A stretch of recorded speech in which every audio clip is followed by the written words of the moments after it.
Hi, Gary Lee here with Black Belt TV's Martial Arts Exclusive.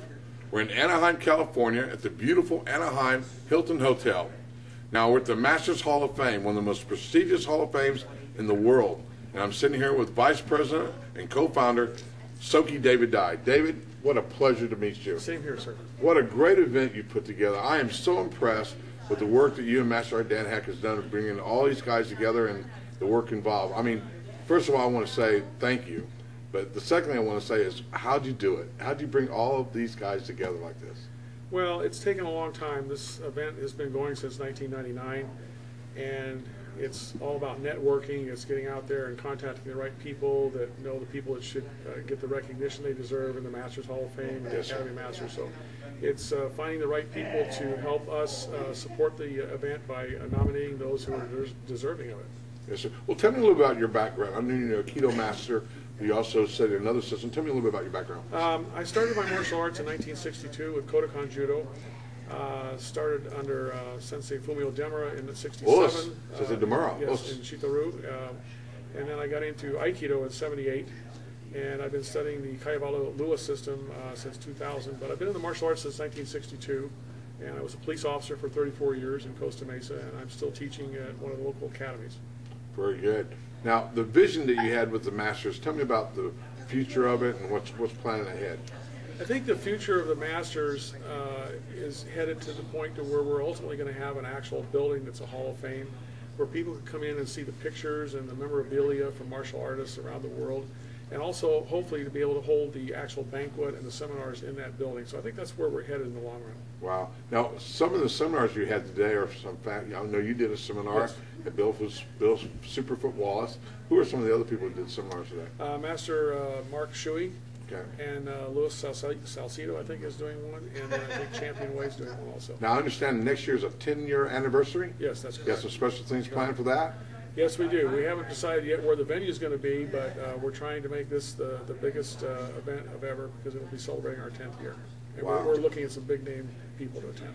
Wow. Now, what are you doing now? Are you teaching consistently somewhere right now? Or? Yes, I have a studio in Costa Mesa, California that I've had since 1980. When I retired from the police force, I made up my mind that I wanted to continue to teach. I have a program called the Samurai Cop Self-Defense System, which is... Tell me about that. It's run like a police academy. It's for our youth.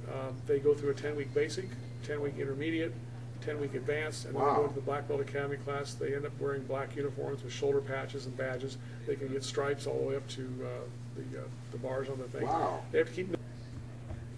Stand by. Action. Soki Dai, tell me about the program you're doing, the Samurai Cop, or... Samurai Cop Academy Self-Defense. What it is, it's an academy. It's run like a police academy. The students go through a 10-week basic, 10-week intermediate. They are required to do certain techniques. They get certificates of completion in order to get to the next step. And ultimately, they go into the advanced academy. That's another 10 weeks. And then they graduate as a blue belt after 30 weeks of training. They're only allowed to miss 3 classes in each session. And then what happens is they go into the Black Belt Academy class, ultimately to reach their black belt. They get a uniform that's much like a black judo gi. They wear shoulder patches, badges. They can earn chevrons and also bars on their collar, like sergeant, corporal, stuff like that. They're required to keep a notebook. In that notebook, we require them to keep copies of the report cards so we make sure their grades are doing good. It helps them to practice their writing skills, their organizational skills, and it's been a very good program for them. It sounds like you got a great love for youth. If my viewers want to reach that or get in contact with you, how would they do that? Through a website or a phone number? Yeah, please? we have a website called SamuraiCop.com, and on that website it has everything on there that they would need to know about that program.